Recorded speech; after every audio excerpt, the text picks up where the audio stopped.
Have you ever found yourself in the store and things just feel a certain way? It has a certain vibe and it really feels cozy to you, or it really may feel energetic and you're just feeling the vibe of the store and it makes you want to hang out in that environment. And next thing you know, you're at the register making a purchase. Well, these are the things that we talk about when we talk about atmospherics. So we're going to get into atmospherics. There are 5 different types of atmospherics, and we're also going to talk about floor plans, because the way that a store is set up can invite and entice the customer to make purchases. Come on into the room. Let's talk about it. Let's go. You're listening to Marketing Adventure, the hub for business, fashion, marketing, and other CTE educators who integrate marketing into the learning experience. I'm your host, Jackie Walker. Each week, I'll cover marketing education concepts, strategies, tips, trends, frameworks, and other information to equip you to connect your classroom to digital natives while cultivating an engaged learning environment. So come on into the room where your favorite beverage, snacks, and even your cell phone are all welcome. So here we are with that terminology, atmospherics. Have you ever heard of that word?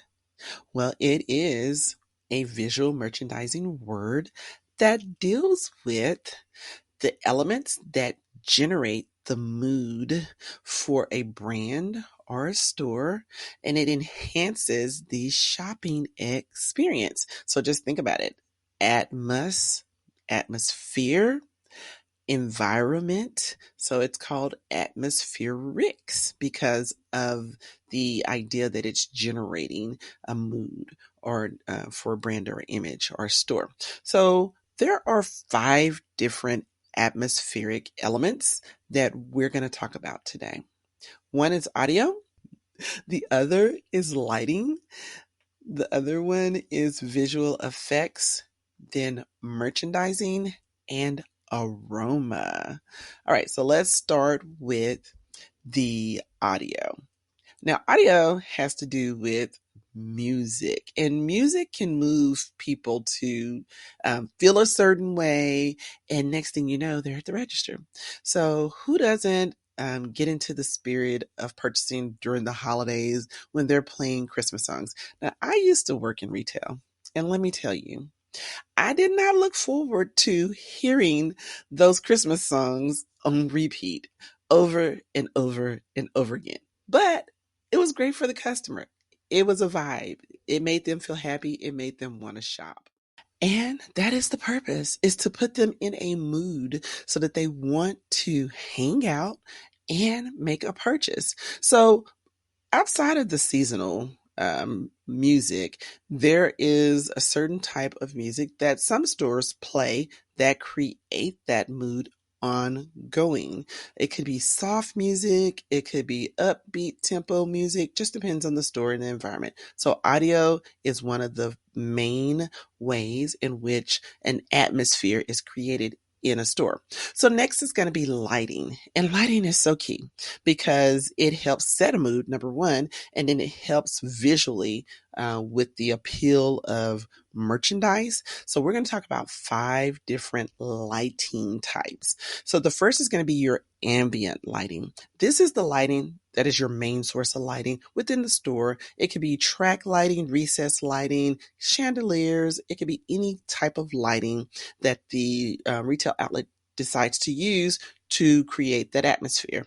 So that is your main lighting, ambient lighting. The second one is task lighting. Now, task lighting can be just really type of functional lighting. You may have lighting that you have the light on the floor and it shoots up along the wall and it just creates that atmosphere. It performs its particular task in lighting up the room or certain spots in the store. Now, the third one is focal point. lighting. So that one will focus in on a particular display, and it will it will focus in on the products or the features within a particular store, so that it brings your attention to the product that they want to spotlight.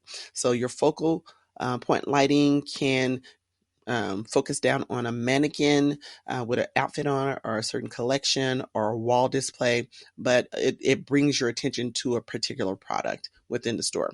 Accent lighting is the next form of lighting. This particular form of lighting is primarily used to give ambience to the environment. It's just accent. It's not necessarily providing any lighting that's going to help you see anything better. It's not focused on a display or anything. It just helps create that feel and mood to the story. This could be certain colors of lighting. Maybe it's softer, what have you. It just depends on the store and how they choose to use the accent lighting. In the word itself, it's an accent. So it's not the main feature. It just provides that extra element to the store. And then the fifth one is attraction lighting. The key purpose of this is to bring your attention to the store. So this could be neon lights, flashing lights, strobe lights, those things that'll make you like, what is that over there? What's going on? Are they having a sale? So that is your attraction lighting. You don't see it too much in specialty stores or anything like that. I know the dealerships, auto dealerships use it. They have those lights going around, and it makes you wonder, like, what's going on? Let me follow the light and go over to where it is to see what's happening. But that is your attraction lighting. The next element of atmospherics is visual effects.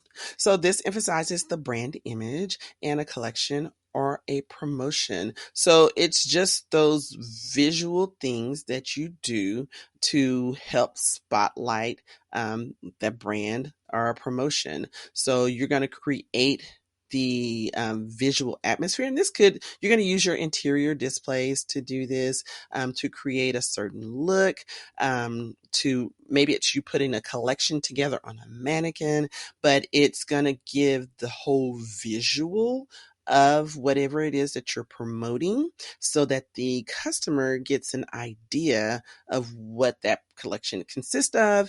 It makes them, I know people who will only purchase clothing that is put together on a mannequin because they are not great shoppers in themselves. They don't trust themselves to put an outfit together. So the visual elements are very key when you have mannequins that show how the collection can be worn. And then you put all of the other props and elements with it to create that atmosphere for that collection. And you have people that come into the store and it's like, I want what's on that mannequin over there, because that whole visual element has been created with the mannequin and the outfits, the props that help bring to life the atmosphere in which the person could wear that particular outfit or what have you. So those are your visual elements.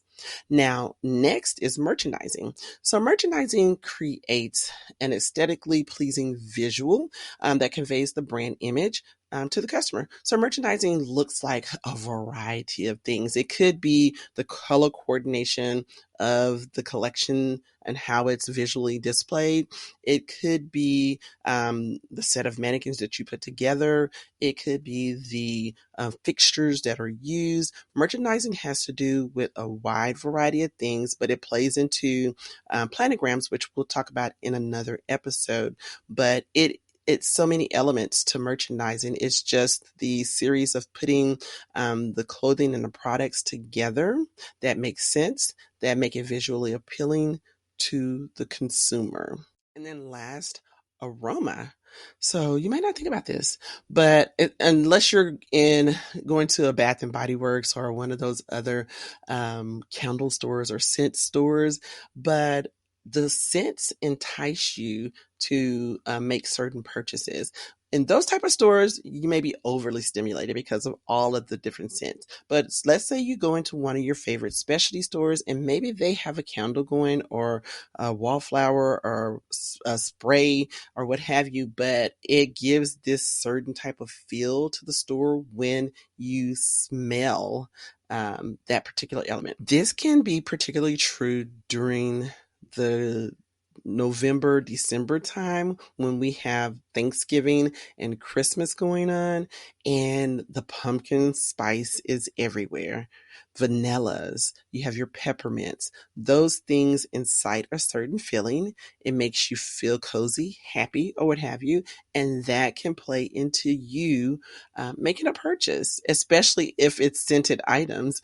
But it generally does create like impulse buying because those aromas have incited a certain feeling within you. It's touched on your senses, and so it's definitely one of those things that can be done that you don't even realize that is happening to you because of the release of those aromas have really awakened in you a desire for something. So companies use that, and there are companies out there that sell aroma services for stores so that you can use those aromas in your store environment to help the customers feel a certain type of way and make purchases. Hey, adventurous educator. I just want to take a quick break to ask, is this your first time teaching fashion marketing, or do you need a boost in your curriculum? Well, look no further. I have the Ultimate Fashion Marketing Class Bundle. It's packed with 4 vibrant presentations, fun and engaging activities, quizzes, and 4 major projects for an immersive semester of fashion exploration. And it comes with a pacing guide for an 18-week semester. Additionally, each assignment has detailed student instructions and suggested pacing times so that you can tailor the time frame to fit your teaching schedule. For more information about this must-have bundle, go to marketingadventure.com and search Ultimate Fashion Marketing Class Bundle, or simply click the link in the show notes. Now back to the show.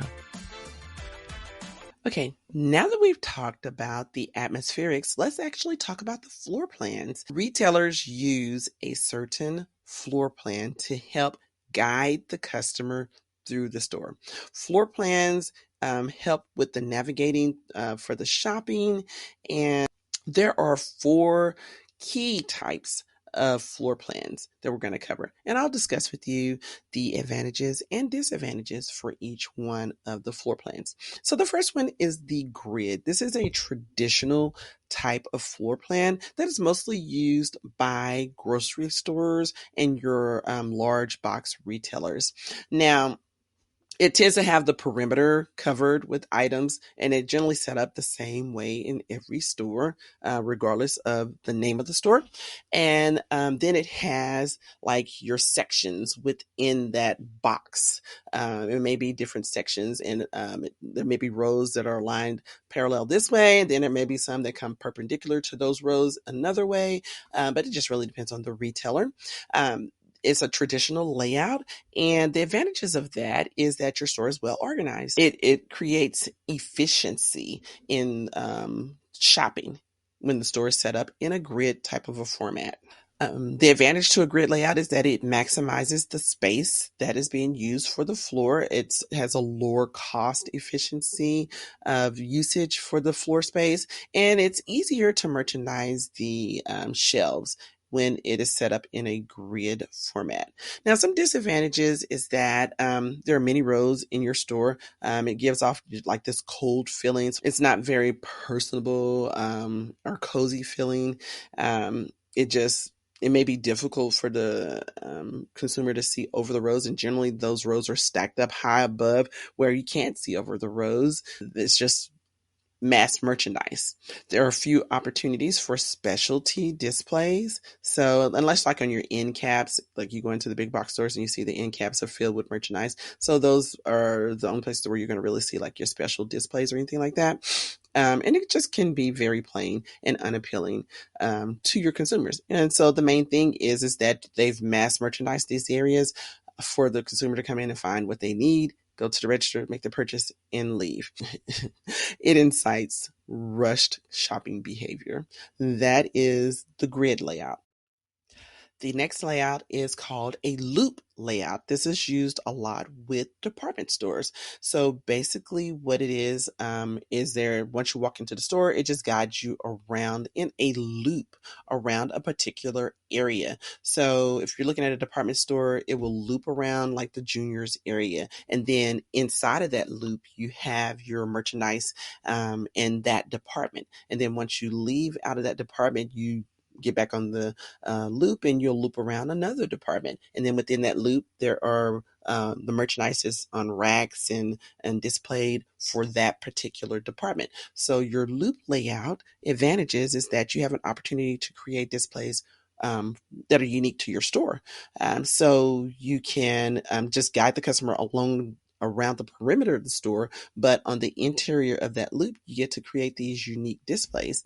It allows for a friendly and relaxed atmosphere, and your customers are exposed to more merchandise in this way.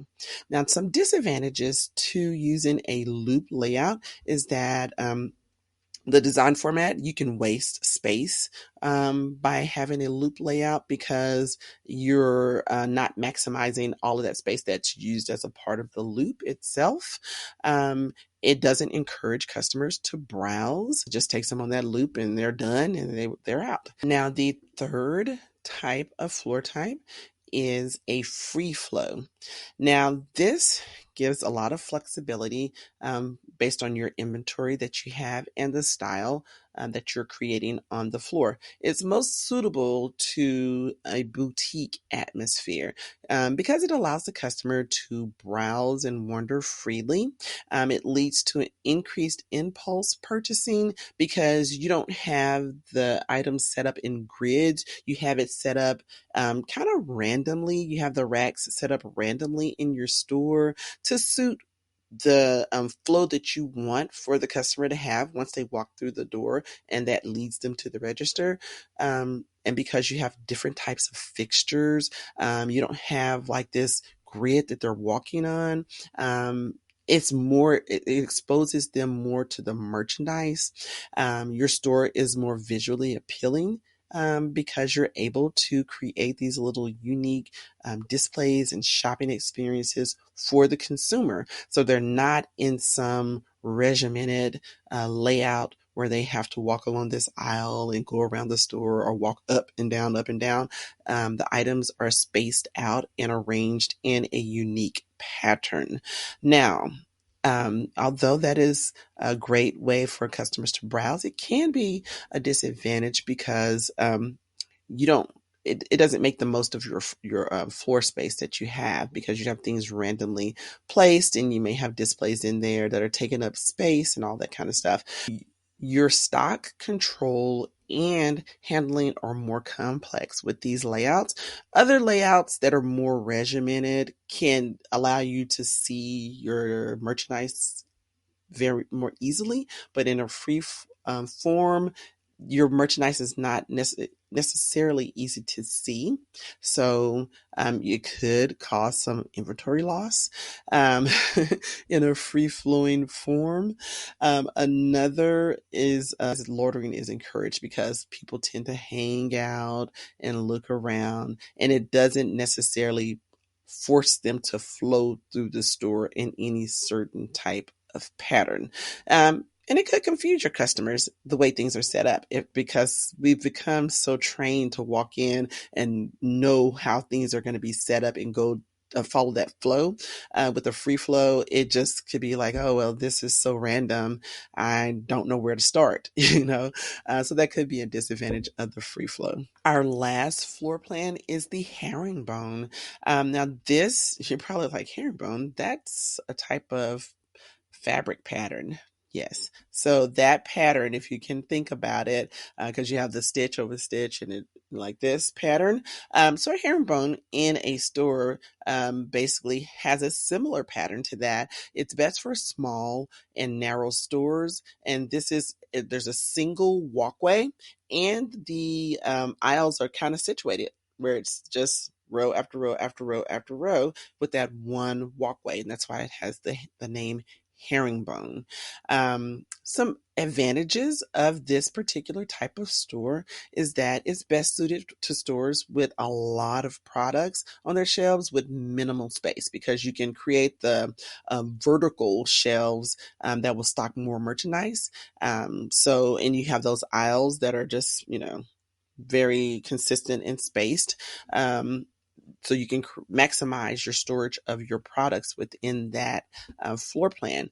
It adds more visual appeal to a store because of that consistency of how the fixtures are laid out, and then it maximizes your retail space in a smaller environment.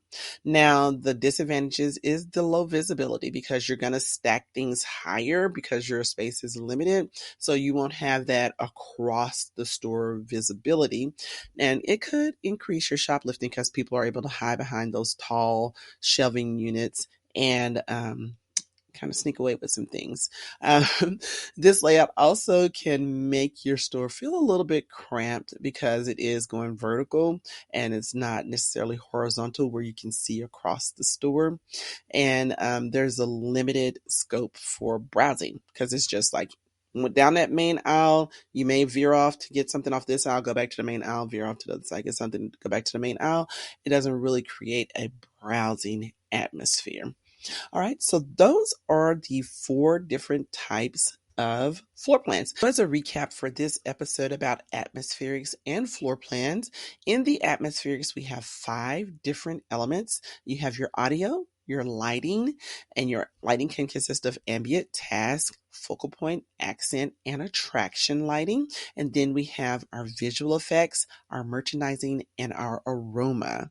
Those are your atmospherics. And then for the floor plans, we have 4 types of floor plans. We have the grid, we have the loop, we have the freeform, and we have the herringbone. I hope this has been beneficial to you. Come back next week when we talk about display elements, planograms, and touchpoints. Thank you so much for joining me here at Marketing Adventure with Jackie. I hope you have a wonderfully blessed day.